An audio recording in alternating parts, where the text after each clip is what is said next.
రాజశ్రమల సిద్ధియోగం YouTube channel ప్రేక్షకులకి హిందూ బాంధవులందరికీ నమస్కారం. ఈరోజు విశేషంగా ఒక గొప్ప మంత్రాన్ని ఇవ్వడం జరుగుతుంది. చాలా విశేషమైన మంత్రము. ఈ అమ్మవారిని ఏ స్థలమైన ప్రదేశాల్లో మీరు అమ్మవారిని ఆరాధించాలి, గృహస్థానంలో ఎలా చేయాలి, దేవాలయంలో ఎలా చేయాలి, నది తీర ప్రాంతంలో ఎలా చేయాలో కూడా చెప్తాను. ఈ అమ్మవారికి సంబంధించిన విషయాన్ని చాలా జాగ్రత్తగా చేస్తే మీకు అనుకున్న పనులు జరగడము, అష్టైశ్వర్యాలు కలుగుతాయి. అలాగే ఈ అమ్మవారిని మీరు ఆరాధించినట్లయితే అష్టసిద్ధులు మీకు కలుగుతాయి. ఈ అష్టసిద్ధులు కలగాలన్నా ఎలా చేయాలో కూడా చెప్తాను. ఈ అమ్మవారి మంత్రానికి సంబంధించిన మంత్రాన్ని. ఈ మంత్రానికి చాలా విశేషమైన ఫలితం ఉంది. ఈ అమ్మవారు కమలాత్మిక దేవి అమ్మవారు తాంత్రిక పద్ధతిలో ఇంకొక మంత్రాన్ని ఇవ్వడం జరుగుతుంది. ఈ కమలాత్మిక దేవి అమ్మవారిని ఎవరైతే ఆరాధిస్తారో వాళ్ళకి చాలా విశేషమైన ఫలితం కలుగుతుంది. ఈ అమ్మవారిని 12 లక్షల జపాన్ని సాధన చేసినట్లయితే మీకు అష్టసిద్ధులు కలుగుతాయి. అలాగే 3 లక్షలు మీరు ఈ అమ్మవారిని సాధన చేసినట్లయితే అష్టైశ్వర్యాలు మీకు కలుగుతాయి. అలాగే మీరు విష్ణుమూర్తి ఆలయంలో రావి చెట్టు కానీ మర్రి చెట్టు దగ్గర కానీ మీరు కూర్చొని జపం చేసినట్లయితే మీకు అష్టైశ్వర్యాలు అతి తొందరలో కలుగుతాయి.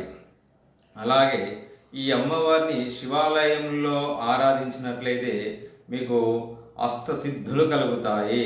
అలాగే ఈ అమ్మవారిని మీరు ఆరాధించాలనుకున్నా కూడా నది తీర ప్రాంతంలో సూర్యునికి ఎదురుగా నిలబడి అంటే ఇలా ఇక్కడ వరకు లోతు వరకు, హృదయం వరకు లోతు వరకు మీరు నదిలో ఉండి గోదావరి ప్రాంతంలో అంటే గోదావరి నదిలో మీరు ఆ నదిలో ఉండి మీరు అమ్మవారిని ఊహించుకొని కమలాత్మిక దేవిని మీరు మనసులో ధ్యానించుకొని ఆ సూర్యబింబాన్ని మీరు చూస్తే ఈ మంత్రాన్ని మీరు కనుక 12 లక్షల జపం చేసినట్టయితే అష్టసిద్ధులు మీకు కలుగుతాయి.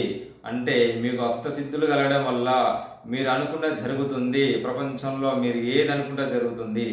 ఈ కమలాత్మిక దేవి చాలా విశేషమైన మంత్రము. ఈ కమలాత్మిక దేవిని ఎవరైతే ఆరాధిస్తారో వాళ్ళకి భూత భవిష్య వర్తమానం కూడా తెలియపరిచే మంత్రం ఈ సాధనలో ఉంది. కానీ ఇది కఠోర సాధనమైన మంత్రము. ఈ మంత్రాన్ని కూడా మీరు చేస్తే చాలా విశేషమైన ఫలితం కలుగుతుంది. ఈ అమ్మవారిని మీరు ఏకాగ్రతగా చిత్తశుద్ధితో మీరు చేసినట్లయితే మీరు అఖండ విజయాలు కలుగుతాయి. ఈ అమ్మవారిని మీరు ప్రతిరోజు అమ్మవారిని మీరు ధ్యానం చేసిన తర్వాత మూలమంత్రాన్ని జపం చేసిన తర్వాత మీరు యథావిధిగా హోమం చేసినట్లయితే మీ ఇంట్లో అష్టైశ్వర్యాలు కలగలాడుతూనే ఉంటాయి. అలాగే ఈ మంత్రాన్ని గురించి కూడా చాలా విశేషం. కమలాత్మిక దేవి మంత్రాన్ని కూడా చాలా తాంత్రిక పరంగా రహస్యమైన కొన్ని మంత్రాలు ఇంకా ఉన్నాయి. ఈ తాంత్రిక పద్ధతులు ఈ మంత్రాన్ని అమ్మవారు చేస్తే మీకు స్వప్నంలో అంటే రేపు జరగబోయేది కూడా మీకు చెప్తుంది. ఎలా జరుగుతుంది, ఏం జరుగుతుందో, మీ ఇంటికి ఎవరు వస్తున్నారో, మీ ఇంట్లో ఎవరికైనా అపాయం జరుగుతుందా, వారికి ఏమైనా జరుగుతుందా అనేది కూడా మీకు స్వప్నంలో మీకు నిజ దర్శనం చూపిస్తుంది. ఈ అమ్మవారిని మీరు కమలాత్మిక దేవి అమ్మవారిని కమల పూలతో మీరు ఆరాధిస్తే చాలా విశేషమైన ఫలితం కలుగుతుంది. ఇది అద్భుతమైన మంత్రం అండి. ఇది కమలాత్మిక దేవి మంత్రాన్ని ఈరోజు ఇవ్వడం జరుగుతుంది. మీరు 12 లక్షల జపం చేసినట్లయితే మీకు అష్టసిద్ధులు మాత్రం కలుగుతాయండి. దాంట్లో ఇక వేరే ఏం లేదండి. ఈ 12 లక్షలు సాధన చేసిన తర్వాత ఈ కమలాత్మిక దేవిని మీరు ఆరాధించినట్లయితే మీకు విజయంలో అన్ని విజయాలు కలుగుతాయి. ధనానికి లోటు లేకుండా ఉంటుంది. ఆ కుటుంబంలో అష్టైశ్వర్యాలు అయితే ధనంతో అష్టైశ్వర్యాలు కలగలాడుతూనే ఉంటారు. ఈ అమ్మవారిని మీరు 12 లక్షలు మాత్రం జపం చేయాలి. 40 రోజులు సాధన చేయాలి. కఠోరమైన సాధన ఉంటుందండి.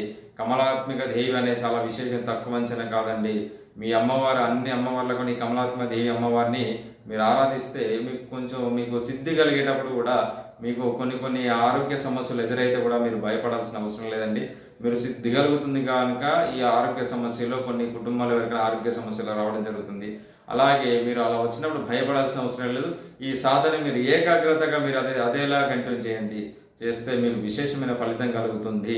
మీకు ఎలాంటి కోరికతో మీరు అమ్మవారిని ఆరాధిస్తే అలాంటి ఫలితాలు మీకు అమ్మవారు ఇస్తుంది. ఉద్యోగం సంబంధించిన విషయం కానీ, వివాహానికి సంబంధించిన విషయం కానీ, సంతానం సంబంధించిన విషయం కానీ, కుటుంబంలో భార్యాభర్త సఖ్యత విషయం కానీ, మీరు వ్యాపారానికి సంబంధించిన విషయం కానీ, మీకు అలాగే ఇంట్లో మీకు ఏదైనా కావాలి, మాకు ఇది కావాలని మీరు అనుకుంటారో మీకు మీకు ఈ అమ్మవారు సంకల్పంతో మీరు చేస్తే ఆ కోరిక నెరవేరుతుంది. ఈ మంత్రాన్ని చెప్తాను, జాగ్రత్తగా విని శ్రద్ధగా మీరు రాసుకోండి. మీరు ఈ 12 లక్షలు జపాల మంత్రం కంపల్సరీ చేయాల్సి ఉంటుందండి. 1,00,000 జపం కాదని 40 రోజుల్లో 12 లక్షలు జపం చేయాలి. ఈ మంత్రాన్ని కూడా బహిర్గతం కాకుండా మీరు మానసిక పూజతోనే చేయాలి. ఈ మంత్రాన్ని చెప్తాను, జాగ్రత్తగా విని శ్రద్ధగా విని రాసుకోండి. ఐం శ్రీం హ్రీం క్లీం, ఐం శ్రీం హ్రీం క్లీం, ఐం శ్రీం హ్రీం క్లీం. ఈ మంత్రాన్ని 12 లక్షలు జపం చేసినట్లయితే మీకు అష్టసిద్ధులు కలుగుతాయి. చెప్తాను, జాగ్రత్తగా వినండి. అష్టసిద్ధులు కలుగుతాయి. మీరు జాగ్రత్తగా విని మీరు మంత్రాన్ని చేయండి, చాలా విశేషమైన ఫలితం కలుగుతుంది. ఇలాంటి మంత్రాల గురించి కానీ మీకు అడగాలనుకున్నా మీరు కామెంట్ బాక్స్లో మెసేజ్ పెట్టండి, నేను ఆ మెసేజ్ సమాధానం ఇస్తాను. అలాగే మీరు వాట్సాప్లో మీరు ఎలా అడగాలనుకున్నా మీరు వాట్సాప్ నెంబర్కి మెసేజ్ చేసినా, మీరు కాల్ చేసినా నేను సమాధానం ఇస్తాను. ఇలాంటి మంత్రం గురించి కానీ ఈ కమలాత్మ దేవి మంత్రం గురించి కానీ మీరు అడగాలనుకుంటే మీరు కామెంట్ బాక్స్లో కానీ నా నెంబర్కి ఫోన్ చేసి నేను సమాధానం చెప్తానండి. కానీ చాలా జాగ్రత్తగా చేయండి. ఈ అమ్మవారిని చేస్తే ఎలాంటి అష్టసిద్ధులు కలుగుతాయంటే అర్థం చేసుకోండి. అష్టసిద్ధులు వచ్చిన తర్వాత మీకు అన్ని అనుకూలతలు మీకు జరుగుతాయండి. సర్వే జనా సుఖినో భవంతు.